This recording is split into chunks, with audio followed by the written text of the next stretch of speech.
नमस्कार साथियों, Neeraj career institute में आप सभी का स्वागत है। नवोदय विद्यालय की तर्ज पर उत्तर प्रदेश सरकार द्वारा शुरू किए गए अटल आवासीय विद्यालय में प्रवेश प्रक्रिया शुरू हो चुकी है।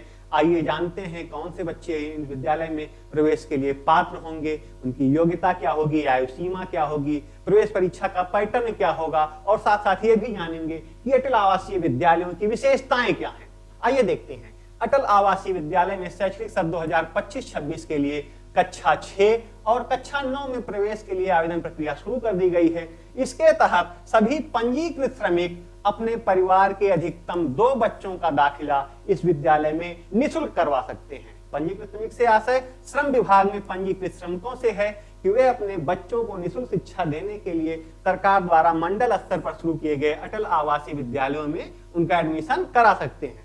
ऐसे बच्चे इसमें अलग अलग मंडल में फॉर्म जमा करने की अंतिम तिथि अलग अलग है, वहां फॉर्म भर सकते हैं। अगर हम जैसे अयोध्या मंडल की बात करें तो यहाँ पर फॉर्म जमा करने की अंतिम तिथि, आवेदन की अंतिम तिथि 18 जनवरी 2025 तक है, तब तक वो अपने फॉर्म जमा कर सकते हैं। इसके लिए 20 दिसंबर 2024 को आज का एक नोटिस जारी किया गया और 23 दिसंबर 2024 से आवेदन की प्रक्रिया शुरू कर दी गई है। आप फॉर्म भरिए। आइए देखते हैं कि इसके लिए पात्रता क्या है। सबसे पहले पात्रता, ये एक ऐसा फॉर्म है इसमें बच्चों के साथ साथ अभिभावकों की भी पात्रता निर्धारित की गई है। आइए देखते हैं इसके बारे में। श्रमिक के बच्चों के लिए ऐसे पंजीकृत श्रमिक जो पंजीकरण के उपरांत दिनांक 30 नवंबर 2024 को कम से कम 3 वर्ष की सदस्यतावधि पूर्ण कर चुके हों, अर्थात ऐसे लोग जिनका श्रम विभाग का रजिस्ट्रेशन 30 नवंबर 2021 से पहले का हो, उन्हीं के बच्चे, अधिकतम 2 बच्चे प्रवेश के लिए पात्र होंगे और उनका पंजीयन जनपद स्तर पर श्रम पंजीयन विभाग में होना चाहिए। या फिर ऐसे बच्चे जो कि अनाथ हैं, उनके लिए क्या क्राइटेरिया है?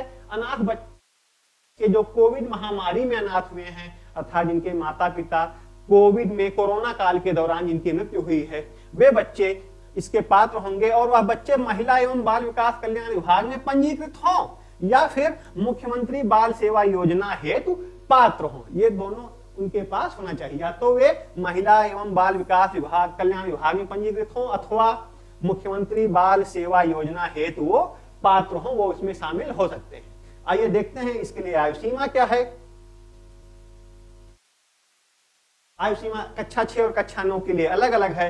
कक्षा 6 में प्रवेश के लिए अभ्यर्थी की जन्म तिथि 1 मई 2013 से पहले और 31 जुलाई 2015 के बाद की नहीं होनी चाहिए। इसके बीच की ही आयु सीमा उसकी होनी चाहिए और यह सभी श्रेणी के उम्मीदवारों पर लागू होगा। कक्षा 9 में प्रवेश के लिए अभ्यर्थी की जन्म तिथि 1/5/2010, 1 मई 2010 से पहले और 31 जुलाई 2012 के बाद की नहीं होनी चाहिए, इसके बीच की होनी चाहिए। यहां भी है, यह नियम सभी उम्मीदवारों को, सभी श्रेणी के उम्मीदवारों पर लागू होगा।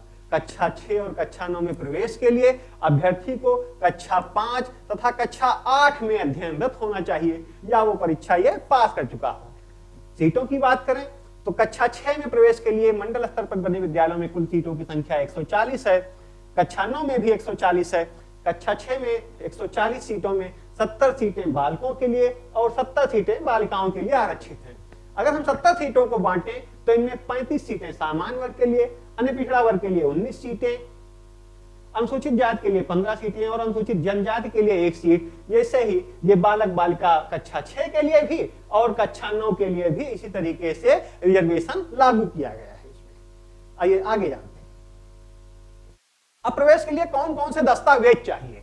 अगर आप प्रवेश चाहते हैं, फॉर्म भरना चाहते हैं तो उसमें कौन कौन से दस्तावेज चाहिए। जैसे अगर श्रमिक होने की दशा में नवीनतम, अद्यतन, नवीनीकृत, निर्माण श्रमिक कार्ड होना चाहिए, उसके पास श्रमिक का कार्ड होना चाहिए। अनाथ होने की दशा में माता या पिता का मृत्यु प्रमाण पत्र होना चाहिए। प्रार्थी के पास जन्म प्रमाण पत्र की छाया प्रति होनी चाहिए। अभ्यर्थी का आधार कार्ड होना चाहिए। जाति प्रमाण पत्र होना चाहिए। आर्थिक रूप से कमजोर वर्ग के लिए, ईडब्ल्यूएस के लिए आरक्षण हेतु संबंधित प्रमाण पत्र होना चाहिए। दिव्यांग होने की दशा में दिव्यांग प्रमाण पत्र चाहिए। पासपोर्ट साइज 3 फोटो चाहिए और बच्चे का मोबाइल नंबर चाहिए, बच्चे अभिभावक का मोबाइल नंबर चाहिए। ये इतने दस्तावेज चाहिए। अब देखिए परीक्षा की प्रणाली क्या होगी, प्रश्न पत्र कैसे आएंगे। तो कक्षा 6 के आवेदकों के लिए चयन परीक्षा सुबह 11 बजे से दोपहर 1 बजे तक कराई जाएगी। इसके लिए 2 घंटे का समय दिया गया है। ये 3 भागों में इसकी परीक्षा होगी। ये देखिए, मानसिक क्षमता, अंक गणित और भाषा परीक्षण, इनसे प्रश्न आएंगे। मानसिक क्षमता के प्रश्न 40 होंगे, 50 अंक के होंगे, 60 मिनट मिलेगा।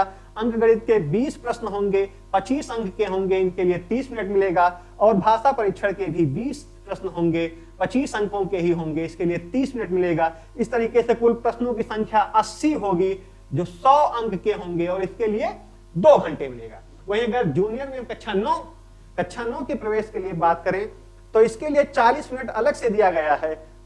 ये 40 मिनट अलग से इसीलिए दिया गया है क्योंकि इसमें विज्ञान शामिल किया गया है। यहां पर टेस्ट का प्रकार इस प्रकार है कि अंग्रेजी के लिए 15 अंक, हिंदी में 15 अंक, गणित के लिए 35 और विज्ञान के ये 35 अंक होंगे। इस तरीके से 100 अंकों की ये भी प्रवेश परीक्षा आयोजित की जाएगी। अब जानते हैं कि अटल आवासीय विद्यालय में जहां आप प्रवेश अपने बच्चे को दिलाना चाहते हैं, उस विद्यालय की क्या विशेषताएं हैं, कौन से कारण हैं जिनके लिए आपके मन में ये भाव जगे कि आप अपने बच्चे का एडमिशन अटल आवासीय विद्यालय में कराएं।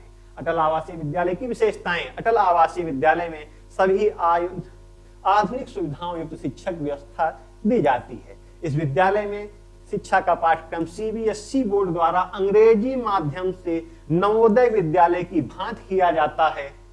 बालक एवं बालिकाओं के लिए अलग अलग छात्रावास की व्यवस्था की गई है। निःशुल्क गुणवत्तापरक शिक्षा के साथ साथ भोजन एवं आवास की समुचित व्यवस्था होती है। विद्यालय में ही बच्चों को आवास मिलेगा, उनके रहने खाने की व्यवस्था वही होगी। बालक एवं बालिकाओं के सर्वांगीण विकास के लिए अनुभवी अध्यापकों के साथ साथ खेलों में रुचि रखने वाले विद्यार्थियों को उचित व्यवस्था दी जाती है। इस विद्यालय में सुरक्षा का विशेष प्रबंध किया जाता है और हरियाली से परिपूर्ण विद्यालय कैंपस की व्यवस्था दी जाती है। आपसे उम्मीद है जो लोग पात्र होंगे वो अपने बच्चों का फॉर्म इन विद्यालय में एडमिशन के लिए जरूर भराएंगे। आप अपने बच्चों का इसमें फॉर्म भराइए और एक सफल जीवन के लिए, भावी पीढ़ी के निर्माण के लिए, समाज में एक स्थान पाने के लिए आप अपने बच्चों का सहयोग कीजिए, उनके माध्यम से अपने सपनों को साकार कीजिए। आप सभी का धन्यवाद।